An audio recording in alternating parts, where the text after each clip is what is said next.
Who is Jess Capricorn? Well, as a kid, I would dig in my backyard and convince my parents that I had found dinosaur bones. Before I ever started streaming, I, was in the science world. I grew up in Illinois and we'd go to the Field Museum and I would see Sue, we have Sue, the most complete T-Rex skeleton in the world. This is a total tangent, but I love how much Sue has changed over the years. Like, when I was a kid, she was upright and like thin and like, mean looking. And now she's like horizontal and chubby and like awesome and cute. Like, I don't know. I love that. Like what we know about the T-Rex has changed so much. Like they can't run, I don't know. I love dinosaurs still, obviously, as you can tell. So yeah, growing up, like, in high school and stuff, I took like genetics, I took bio, I took chem, I took physics. Like I was always just kind of like interested in it. And I also did like yearbook and stuff like that. And I played sports and like, I always like getting my, dipping my toes into a bunch of different places. And so when I went to college, I actually went to college for sports. So I played volleyball in college, but I like was prioritizing my choice, based on like what had a good science program. Cause I knew like I had no idea. I mean, I didn't know. I had no idea what I wanted to do really. I knew that I liked science and I was like, okay, surely there is a career somewhere for a biology degree. Surely.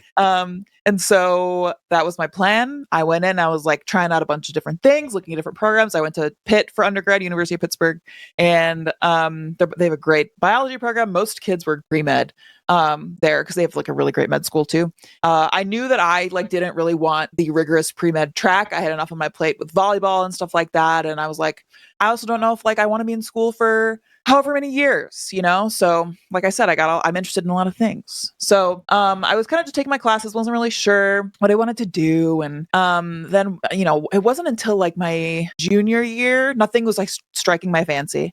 Nothing, I learned about science journalism. And one of my professors, I took some creative writing classes. I ended up with like a creative writing minor. One of my professors was like, hey, I think you should apply for this internship because your writing is really great and you always write about science. And it was it was Pitt's medical magazine. So it was like, news about the med school and research that they've done and stuff like that. And it's great. It's truly like a great magazine. It's not just like total, they had a lot of good creative writing in it, I guess is what I'm trying to say. So that I applied for that and I got it. It was my first internship. And I also wrote sports for the student newspaper, which was a lot of fun. Nice. A lot of math, actually, a lot of statistics in that, surprisingly. Or maybe not surprisingly, I don't know. But yeah, and so I was like, oh, this exists as a career. I can do this. I like this. This is it. Like finally I found something. And I always loved telling people about all these weird science facts that I had learned. Like this is the perfect opportunity to do it for money and on a broader scale. So I did that internship I think junior or senior year of college. And then right out of college, I applied to the news internship at Science Magazine. So not like the peer-reviewed journal part of science, but they have like an entire news team. Yeah. And even at like Science, the news desk, like it is a lay audience for sure. But even then it's like, we know our audience is more academic than like, popular science where I worked later, which is really for like the real like general public, like people who are not researchers perhaps. But yeah, I did that Science Magazine internship. It was a 6-month long internship in DC. So I was like, great, my crash course in science journalism, this is perfect. I did that. I learned like so much. It was really, really hard. It was really hard. There's so many like weird rules about how to be a journalist, which are very important rules. As well.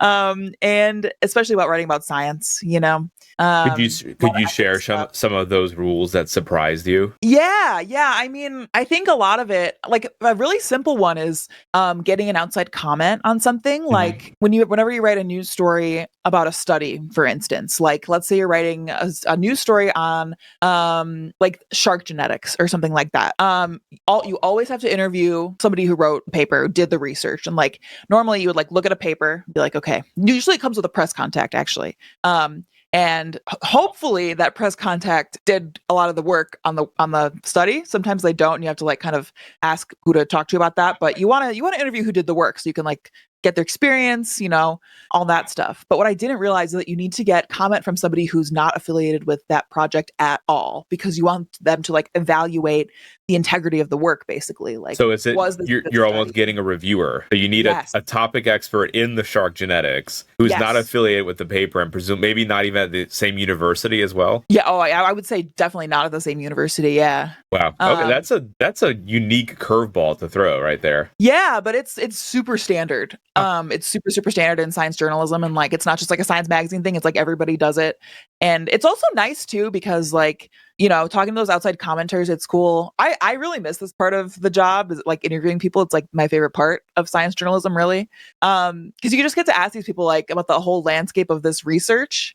And like, you know, how this new piece of knowledge fits into that landscape is like really fun. And usually people like love to talk about it, you know, like this is what they do, not like 10 hours a day, you know what I mean? So usually, sometimes there's always like a stick in the mud, but most people were always stoked to talk about whatever it is they work on. So, but yeah, the outside comment thing was like, okay, so this is a standard that I need to now do all the time. And it rightfully so. I think it's a good way to organize a story. I hadn't realized that like in any of these articles that I've been reading, it's an outside commentator. I was just like, or that was a rule. It was just like, oh, they just found someone to say something about it. That's interesting. But it's really cool to see like you're almost finding your own peer reviewer on a topic that you're writing about, which means you have to have a high level of expertise at least to be able to identify who a good reviewer would be. So again, like speaks to just how rigorous these kinds of writing components are. Yeah. Yeah. And then like, you know, the more you work in the field, it's like you kind of get a good sense of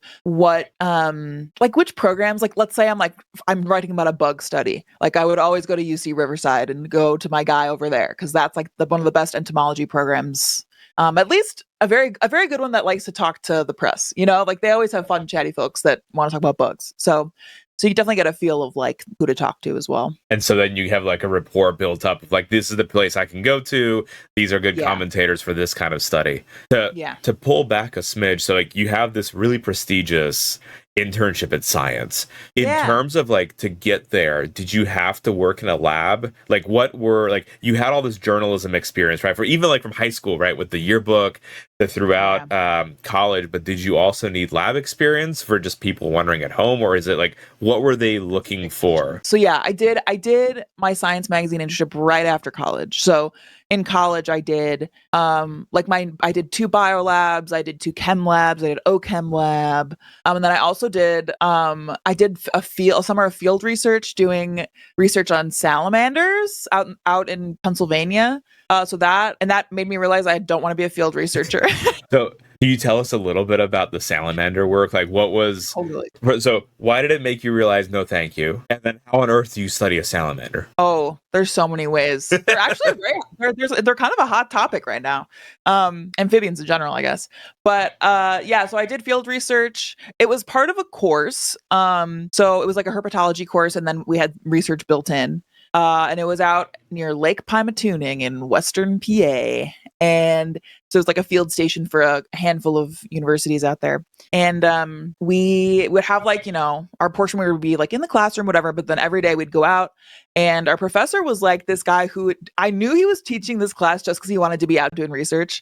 He was like, I know that I like look good for my university for teaching this. And then also I get to go outside every day and dig around and find salamanders and catalog them and measure them and all that stuff. So a lot of the research we did was going out and like finding populations of salamanders and where they were. So it was like surveying, like this is the density in this area, this is of this species. Yes. So it's not necessarily bringing them back to the lab for this one. Right. We actually didn't bring them back to the lab at all.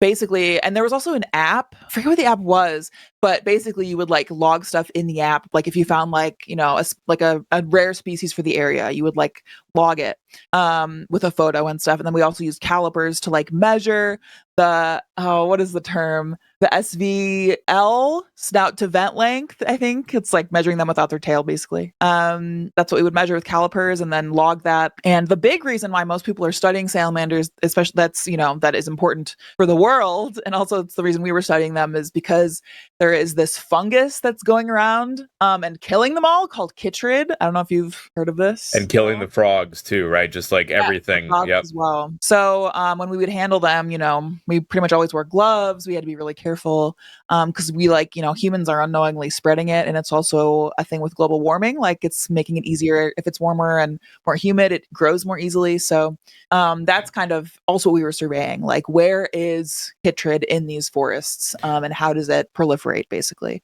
So how did you move between like different zones even? Like, right, if you go into a zone and like, let's see, you may or may not find some, but presumably you had to be very sterile in moving to a next area. Totally. We would have like diluted bleach spray for like our boots and our waders and stuff, and just changing gloves and just being careful. Wow. But yeah, we had to like sterilize between. And there's like I believe you can cure the frogs of it at least, but as soon as you release them back, if they catch it again, I think they're just as likely to get it and like not be able to fight off any better. It's so sad. Yeah. I didn't realize that it was also amphibians, also like salamanders and other kinds of amphibians being hit as well on there. That breathes through the skin because it clogs up their ability to breathe through their skin, basically. And so they end up choking. Yeah. It's really sad. Yep.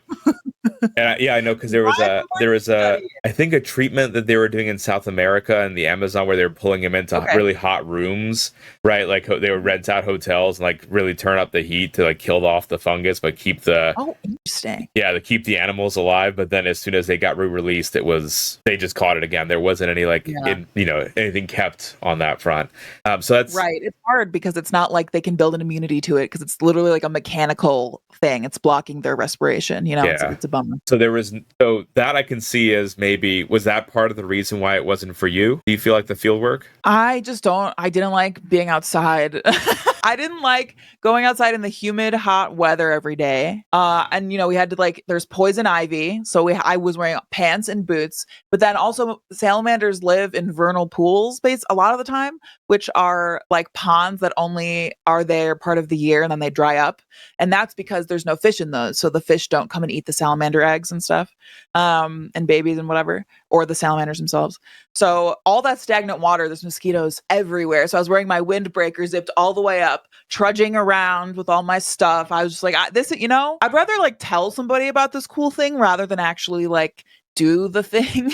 And you said summer internship, right? So it's not like it's the winters of Pennsylvania. It's the hot summers. Winter, maybe I would have had a different experience because I don't mind winter, but it was the same thing when I was in labs in college. I see why this is cool. I like the microscopy stuff like y'all do here, but I think that stuff's really neat. But I was just like, I also have so many interests. I don't want to lock in on just one. That was also part of it as well. And so when I realized science journalism was a thing, I was like, I'm in. So then you went to the science internship and you ended up, you said it was like a 6-month period. You got to be interviewed. What was the coolest, do you remember a coolest news story that you got to cover? That's a great question. It was so long ago. It was almost 10 years ago, which is crazy. It was in 2016. Remember, I did some neuroscience work that sticks in my brain, neuroscience, because it was really complicated. And I was interviewing people overseas for it. So it was complicated with time zones. And also I was trying to understand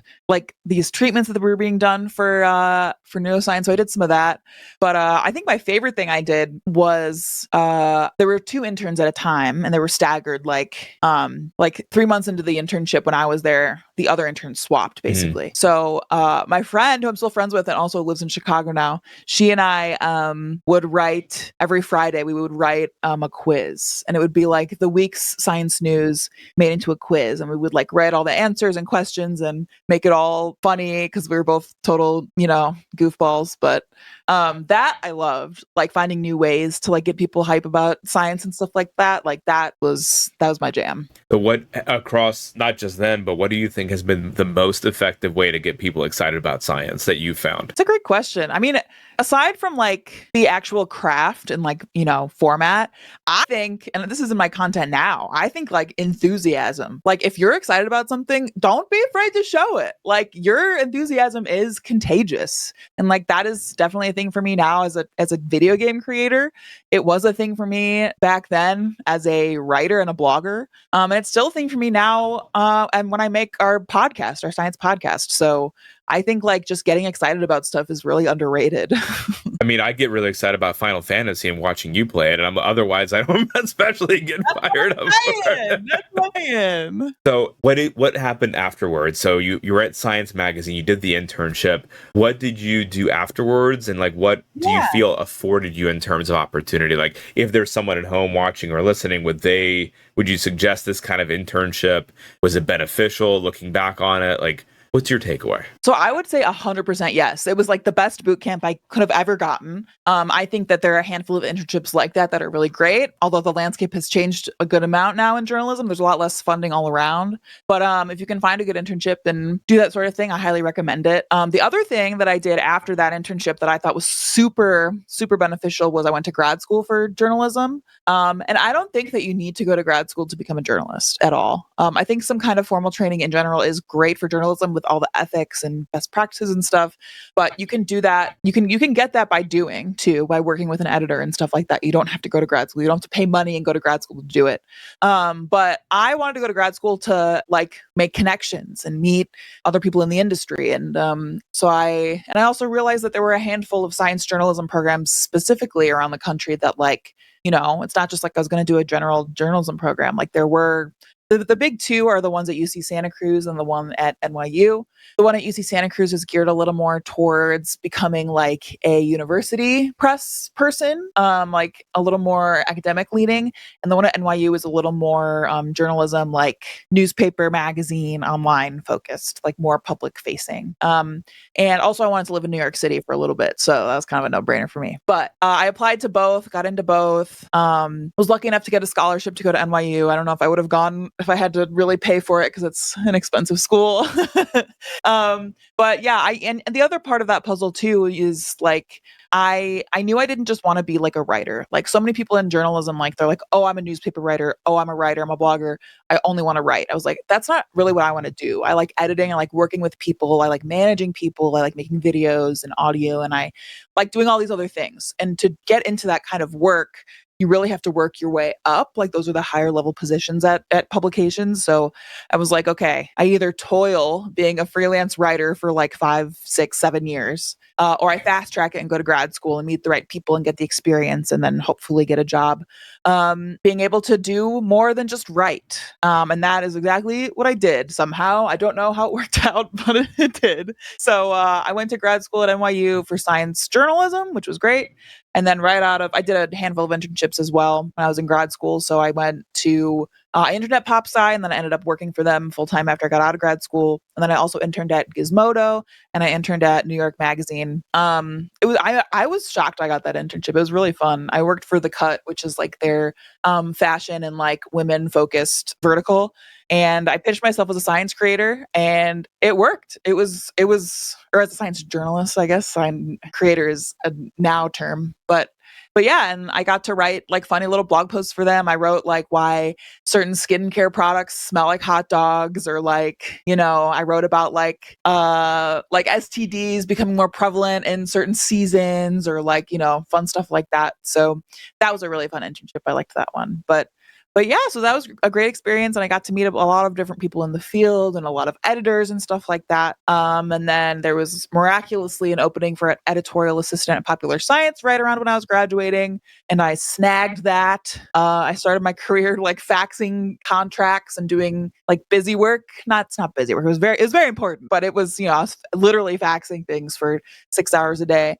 And then eventually worked my way up over the years to be a special projects editor, which was a cool title because they made it up for me, which basically meant I did podcast and video and whatever else needed doing. Nice. I edited the desk for a while, but that's basically my career trajectory pre-Twitch, pretty much. So what was the build up for something like that? Like you said, you were faxing things and like kind of like the background, almost like the grunt work of getting. What kind of transition time are you looking at to be able to have the position to actually be able to direct your own projects and in an industry like that? I mean, it definitely took, in order to like propose my own stuff, it took like 3-4 years to work all the way up. But, I was an editorial assistant for like a year, and then I became an assistant editor. So I was doing less faxing, more actual like editing blog posts for our freelance writers would send in stuff for online articles and I would get to edit those. And back then we did still have a print magazine. So I edited actually the neuroscience section for the print magazine. That was such a special experience. I loved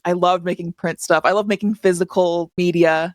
It's so sad that they don't make a physical magazine anymore. Maybe someday they'll do it again. But what was it about it that made you really excited for it? And what I guess also goes into like, what did you find a big difference, like going from the science side of things, like with that internship? I assume that was online. For the news Which and one? for the news and views in SciAnts. The SciAnts magazine one was I think I had 1 or 2 print stories, but it was vast majority was online publication. Yeah. So then, what goes into something like publishing popular science stuff online versus in print? What do you have to account for? It's a big difference. A lot of it is like working with the art team and freelance artists and making sure like the art that's being commissioned for your story that you're editing or writing is like factually accurate and actually reflects what's going on. And that was actually a part of it as well. Oh my gosh, I realized I haven't even talked about I interned at NPR. Oh, we got to go back and talk about that too. Did you meet Ira Flato? No, because he's in the New York City offices and I interned at the DC offices, but I have met him and he's as dry as he is on air in real life.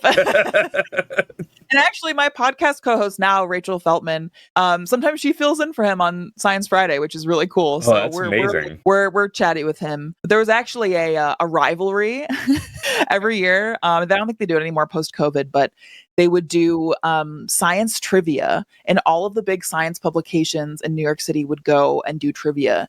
And it was always neck and neck between Popular Science and Science Friday for who would win. And there was a trophy, and the trophy was Ira Flato's like head in gold. And he won every time that I went. So not to my own horn, but that's why. I'm not saying that. I said it. Correlation does not equal causation, but anyway, yeah, I got to intern at NPR between my science magazine internship and grad school. And I was on the science desk, and it was maybe my favorite internship ever. It was so fun. And just because all the amenities, like they have beehives on the roofs, they have local honey, and like there's always somebody around recording something cool and fun, and you can always like walk past the newsroom and see people in the little booths doing the news. I just loved it. And I got to go to Tiny Desk concerts. And the best part about that internship was that right as I was leaving, Guy Raz and Mindy Thomas were starting a new podcast, and it was a Science for Kids podcast, and it's called Wow in the World, and they needed a fact checker. And I was like, please let me do it. And so they said, sure. And I've been fact checking it now for, I think, 9 years. And I'm still the fact checker, and it's like maybe the most fulfilling job that I've ever had. It's great. It's super fun. And I basically just get to read their scripts and make sure that they are representing the science correctly. Because they usually do like a study per episode. But it's a blast. I really enjoy fact checking, actually. That is really cool. Like what goes into fact checking for adults versus for kids, or is there any real difference between the two? There's a difference. It's so much harder for kids. It's harder because they have to simplify the science a lot more. So a lot of times that means glazing over stuff that then becomes factually inaccurate because it's oversimplified. So a lot of times it's me like saying hello. Like it's fun because I just get to be annoying and be like, actually, and then say all these things. And then I like propose a change basically. And I'm like, take it or leave it, but this is the truth. And then they get to decide what they want to do. So I get to just like drop in and be like, actually, and then leave. It's awesome. But so everybody that works on that show, it's figuring out like where to threshold it, right? Like how much of it is simple enough that it can be digestible, but not so simple that it's wrong. Yes, exactly. And like the biggest one that always comes up is like, did you know that a strawberry isn't actually a berry? It's actually a bunch of berries. And it's like, okay, it is a berry, but it's like, it's like finding the exact right phrasing for things like that. But I love working with them. They're the best. Science for Kids is really what demo is that directed at? Young kids, but not, it's like, I think it's just before middle school, basically. Cool. But like young kids can still listen. But it's definitely not made for like, it's not like Cocomelon level, Mm-hmm. That's really cool. And then they've had you on for so long too to check on these facts. When in being a fact checker, what does that entail for you on your day-to-day, or does it? Like what do you have to do to keep up to date with the literature? Oh, that's a great question. Honestly, I don't really keep up as much as I used to, but it hasn't really been a problem. I mostly end up just like brushing up on stuff as needed. Like, if they send me, I'm trying to think of what was they did something on like 3D printing recently. So I was like, geez, material science. I'm not a good engineering person. I like living things, but so, I end up like diving down some rabbit holes, which again, I love because I love learning new things. I like telling people about new things, all that stuff. So it's fun for me to be able to research new stuff like that. But yeah, a lot of it is, trying to figure out what the landscape is. Sometimes I'll call somebody, but it's usually just me like deep diving into papers and making sure numbers are right and methods are right and that kind of stuff. Yeah. So it's going into all the new modern literature on whatever topics that is released for you at that time. Yeah, exactly. Nice. I feel like that could be also kind of rewarding to be able to, again, jump around to presumably different topics, because it's not just a single type, but we keep doing and talking about a lot of different things. It keeps it fresh, Nice. So at PopSci, you were doing both written published pieces as well as online, right? I was, yeah. And I also dabbled in video for them, which I was really pushing for. And those did pretty well, actually. I got to help script, and then I hosted a handful of videos for them. But yeah, I would write and also edit stuff for online and for the actual print magazine. And it was all over across the board for topic wise. Like I said, I edited the Space Desk for a while just because nobody was doing it and they needed somebody. So I was like, I'll do it. But I always loved the dinosaur studies. I still love those dinos. So that was always fun when when I would see those come up in the next round of embargoed studies, because basically, if you're a journalist, you get access to this website called Eureka Alert. Yep. And yeah, you're familiar, I'm sure. So for all the press releases from universities about an upcoming paper. Exactly. So you can get, I don't know how it is today, but back then you had to be fully vetted as a journalist and have your editor vouch for you so that you could get access to all the embargoed things. So Tuesdays was these journals and Thursdays were these journals you knew that were going to release all their embargoed studies. And then you would have your news meeting and be like, okay, this writer takes this writer takes this. So it was always fun to see what stuff came out when and put it up for grabs. And then it's embargoed for a week or something. So you have a week to do your story and interview the people and all that kind of stuff. So and that's actually a big deal too. It's you can't break the embargo. Every once in a while, somebody would break an embargo once in a blue moon. And a lot of times they would get their Eureka Alert access revoked. And it wasn't so much oh no, they're canceled. It was that stinks. You loser.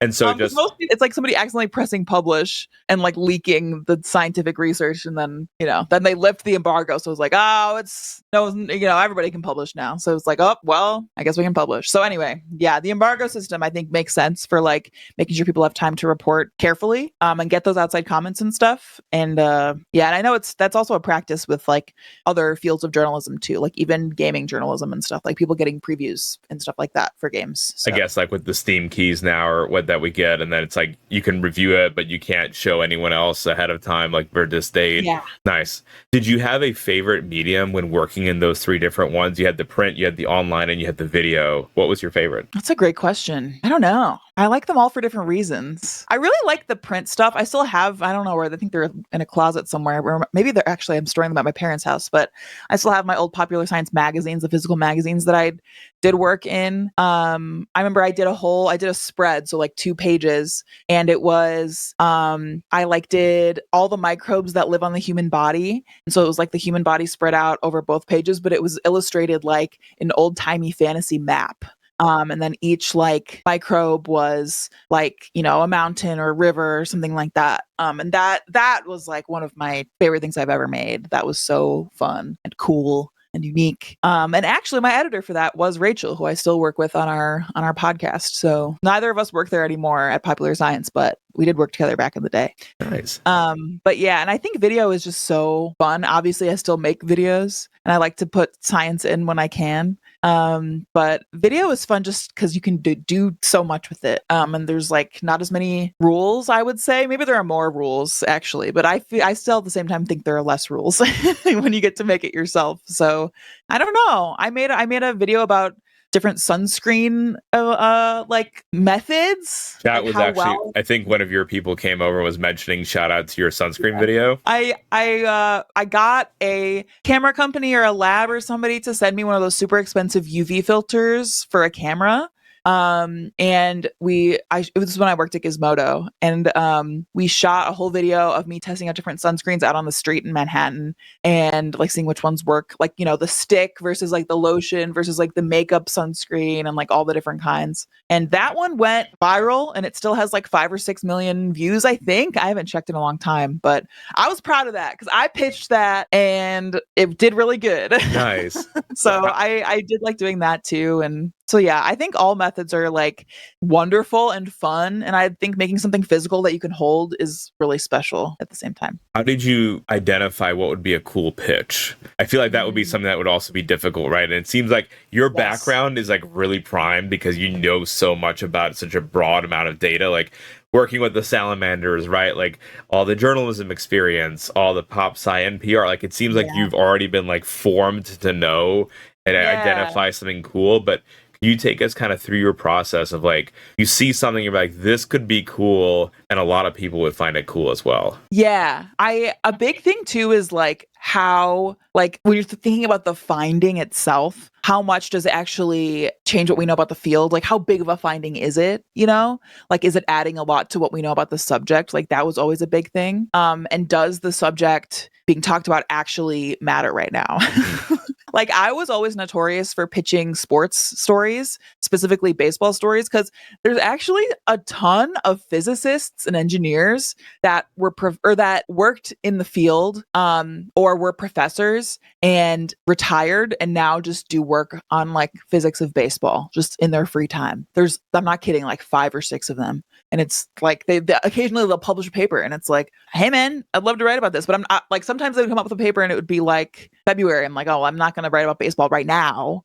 Timeliness doesn't make sense. But like for instance, I wrote and this wasn't tied to like an actual study. This was just me pitching something, but I wrote like the best weather conditions to hit a home run. Talk about like the physics of like the air and the humidity and stuff. And actually global warming is going to make it easier to hit home runs. So that's another fun fact. But yeah, a lot of a good pitch, I think a lot of it is like, you know, is it like if it's in a big journal, usually that's a pretty surefire way to know if it's going to be a decent pitch. For the paper being published in one of the big journals, that's like, all right, they've already kind of done the vetting for you that it's going to be high impact. Yeah, definitely. Except there's always one, like I think back to this one when I was at NPR.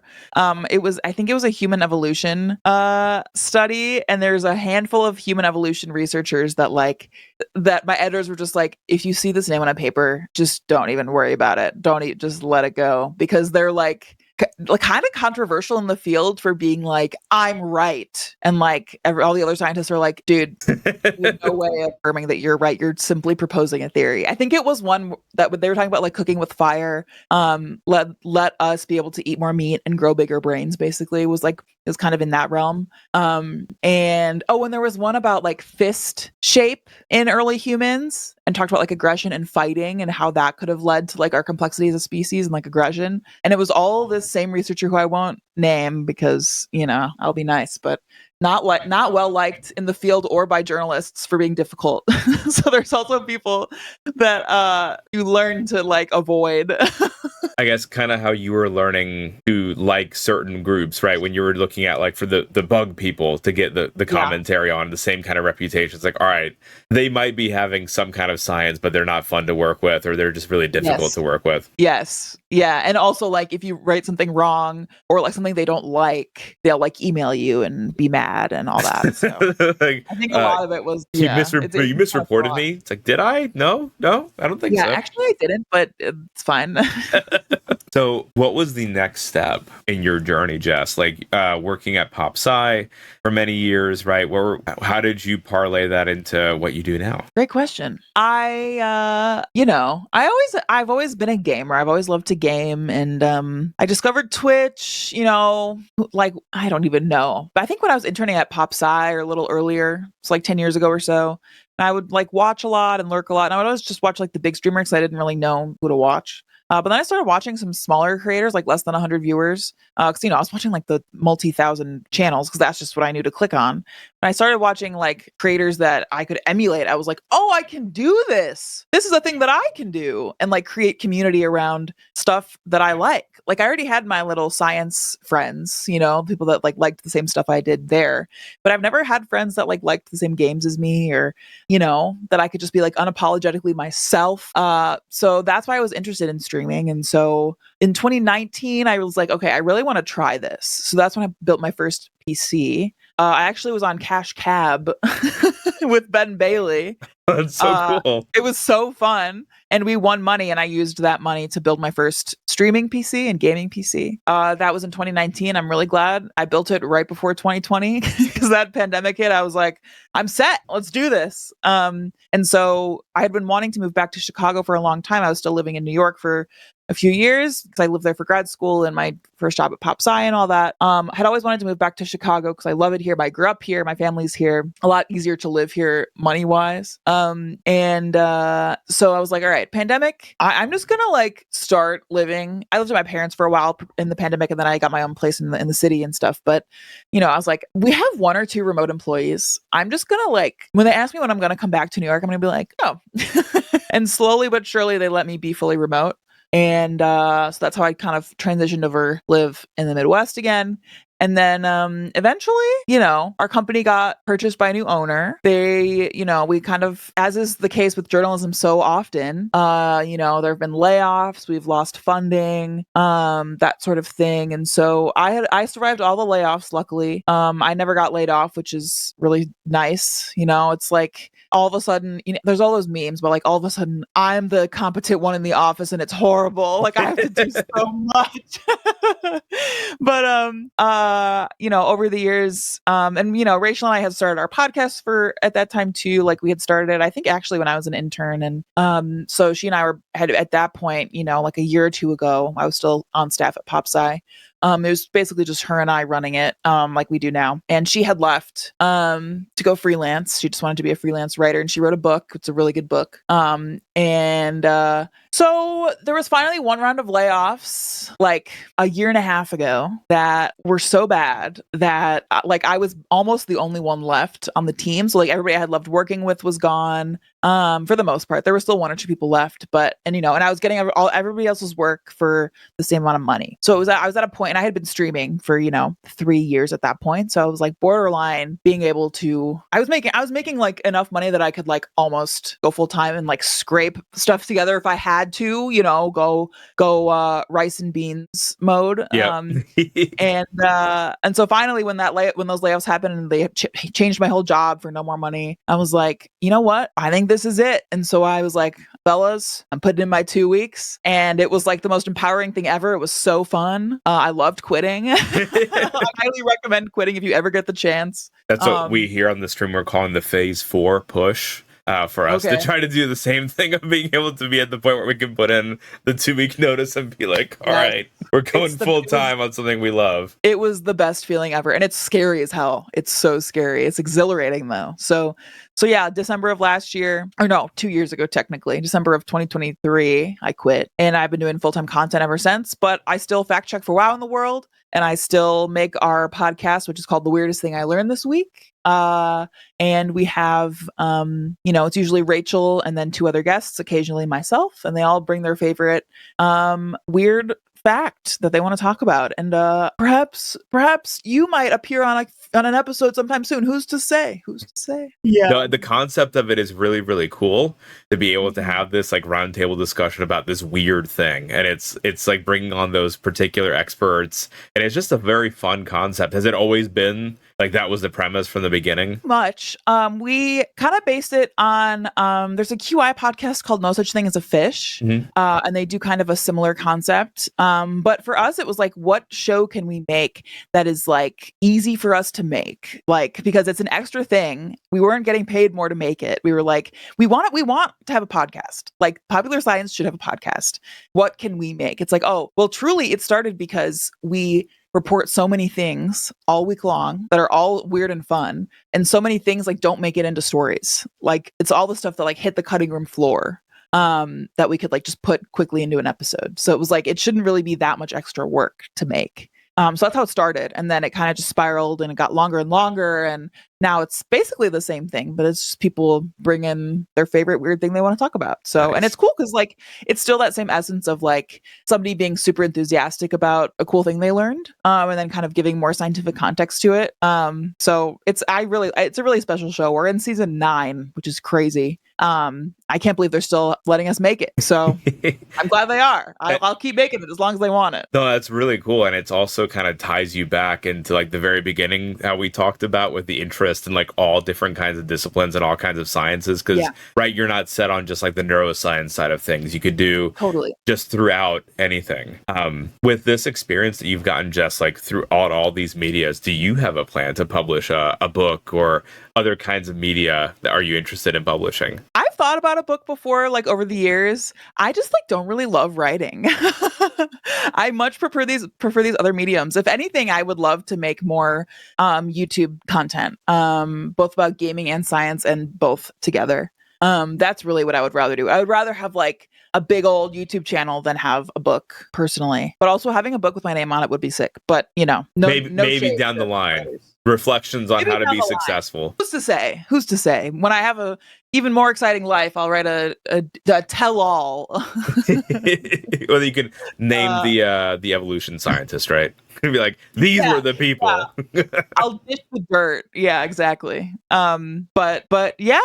So I feel so grateful that I've gotten to keep doing the science communication and science journalism and all that stuff, because it really does matter, you know, in this scary time in the world where truth is sometimes ambiguous. It doesn't have to be if you know a good science journalist, you know? So, yeah. So this is I don't think this is an easy question, but I'm going to ask it, Jess. What do you think is a key to being a good science communicator with all your years of experience? I think the ability to admit what you don't know. I think just being like, open about what you want to learn more about, especially while interviewing folks. And also while reporting, you know, like you're writing your story, you know, being able to be like, you know, this field is under-researched, so this finding may not hold as much weight as these people say it does. So stuff like that, you know, admit what you don't know, admit what maybe the field as a whole might still need to learn more about. I feel like even outside of journalism, that has such value, because like not knowing stuff is not a weakness. I would say being able to have a little humility and you know, admit what you don't know is like the path to being a more well-rounded human. So I think that is the key to being a good science journalist, if you ask me. I would say that that's also the key to being a good scientist in the lab as well. Cool, yeah. Like, and it's okay to not know. That was all. I don't know if you ever had the experience of if it was something like within the in the science journalism field, but in the sciences, there's definitely some stigmas in certain labs where it's like, no, I need this to be the right answer. Totally. I actually had a professor in undergrad who had some papers retracted because he was kind of fudging the p-values a little bit, and I was like, damn, you didn't have to do that, man. But it's like there's do that, man. Just admit that you didn't know and you'll study something else related to this, you know? Come on. So is there, within the science journalism field, is there anything like that publish or perish mentality? Or is it as cutthroat as sometimes at the publication of the sciences, or did you feel it was a little bit more cordial, that you were, you know, a little bit in both worlds, that you can make that comparison? I think it is pretty cutthroat. At least it used to be. Especially because there are so few staff jobs that, like, you know, if you want to, and also like it's hard to get a consistent freelance gig at the same time. Like it's really hard to make a consistent living as a journalist in general. Which sucks. That's not how it should be, because we need journalists. We need good journalists. And so there's kind of like this drive to always be working, and there's kind of a burnout culture, which I'm sure is very similar to academia, because it's like make it or break it a lot of the time, which, you know, again, sucks. But yeah, I think for that reason too, I think that's another important reason to like have humility and like be kind to yourself and, you know, admit what you don't know. And also just like, you know, when you do ascend to higher levels, like when I, you know, got to be an editor, not just like an assistant. And like now, as you know, I produce this podcast. Like I do want to bring younger science journalists into the fold. Like I want to give people opportunities. Like I don't want to shut people out so that I can like step on them and and raise higher up. Like, no, I want to bring them in and raise them up with me. Like, I think that is, we have a responsibility as people in this field to do that too, especially Women's History Month, especially women and minorities and queer folks, because we need those voices heard in media too. And perfect setup for my next question, Jess.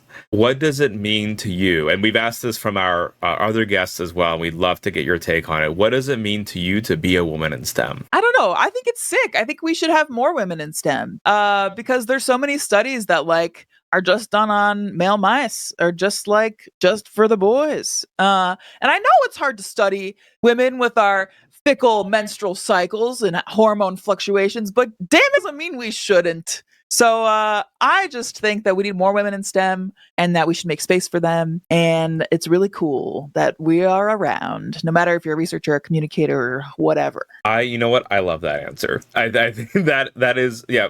I mean, you set it up perfectly. And I hope you know how many people, I hope a lot of people will listen and really relate to your story, because I hope so too. You demonstrate, like, I think it's easy to hear about stories where there wasn't the success, right? Where there's, unfortunately, there is this gender gap, right? And there is a lot of lack of success, but you made it up these ranks. You got these competitive fellowships. You got the science training. You got the journalism training. You went, above and beyond. And now you're an independent, your own businesswoman, right? Like, I feel like that's an incredible story and it should be celebrated. What is up and coming for JessCapricorn? What does the future look like? What is on the horizons? What can we tell people about? What can we support you with? Wow. Tell us all the things. Oh, I don't know. I stream 3 nights a week on Twitch, Monday, Wednesday, Thursday, usually, sometimes other nights, but those are the staples. I'm really pushing hard on YouTube this year. That is my big goal. YouTube, I know, is the place for stability and growth, and I've seen a little bit of that already. I want to make more videos about the real life science and history behind video games, which is like what I've been doing and I love doing. Like I did an art history video about Metaphor, this new JRPG that came out, and I did, the science history and the medieval history behind Resident Evil 4 recently. So I got a lot of that stuff up my sleeve that I want to make more of. And then obviously Weirdest Thing publishes every other Wednesday. I definitely think the SciAnts streams viewers should subscribe to Weirdest Thing, because you might hear a familiar voice sometime soon. Not really that soon. We publish further out, but still. Y'all, I've listened. The episodes are really they're really accessible. They're really fun to listen to, and yeah, they're a blast. And there are familiar voices. Like I Paint Burbs is the one that you pointed me towards, but even the ones that aren't familiar, like it's like, oh, this is a really cool science fact, and it's fun to follow along. Yes, yeah, we've had some big. We got Bill Nye on the show a couple of years ago, which was a huge get for us. That was a lot of fun. And then we also have some familiar Twitch faces, like Nimbly was on, and a lot of other, like Liz is a recurring guest, and we had Charlotte Cool on the show, and a lot of science fans and enthusiasts, and also experts that come on the show. So it's a blast. But yeah, that's mostly my stuff. What is your favorite game that is also, you feel, very sciencey? It's a great question. My favorite game, period, is Bloodborne. And there is some like interesting medical history that game is based on, considering like blood administration in like Victorian England and stuff. I've been meaning to do like a video or a Weirdest Thing fact or both on that for a long time, but I don't know. I have to think about that. I mean, what are the sciencey video games? I mean, I think that would be really cool to do a science of Bloodborne. We're going to be doing a science of Monster Hunter Wilds. Fun. Because there's an insect class, right? So I'm like, all right, there's your easy connection there. Easy. That's great. Yeah, I did a Weirdest Thing fact once on like real life fire swamps, like from Princess Bride. Oh, cool. Because that's kind of a thing in Dark Souls as well. They're mostly poison swamps, but there's also kind of a fire swampy situation because there's a fire swamp under the poison swamp in Dark Souls 1. But yeah, apparently they can be real when like bogs trap methane underneath, like down towards the bottom of the bog, and then if it bubbles up and there's some kind of like spark, it can be there can be a little fireball. And apparently, I'm just giving you a fact on my way out the door. Apparently, the first scientific study ever conducted in the U.S. was by George Washington and some of his soldiers as they were crossing a river somewhere during the Revolutionary War. and they like had heard that like somebody saw a will-o'-the-wisp, which is like a fire ghost over the river, and they were like, well, let's test this. So they put a torch on a long pole and like put it over the river, and it would like poof up from the methane. So that was not exactly a rigorous method of scientific research, but technically the first one they allegedly that they did here in the US. So that's my fact on my way out. Jess, thank you so much for your time today, for supporting Women in STEM, Women's History Month, and just being an incredible friend to our community as well. Guys, hit the heart button on JessCapricorn. Write meow if you haven't already. Thank you so much again for your time, Jess, your expertise, and just you being you. Thank you for having me. This was so fun. I can't wait to watch all the other segments this month, too. Thank you so much, Jess. Have a great evening. You too. See you later. Thanks again. Bye. Bye.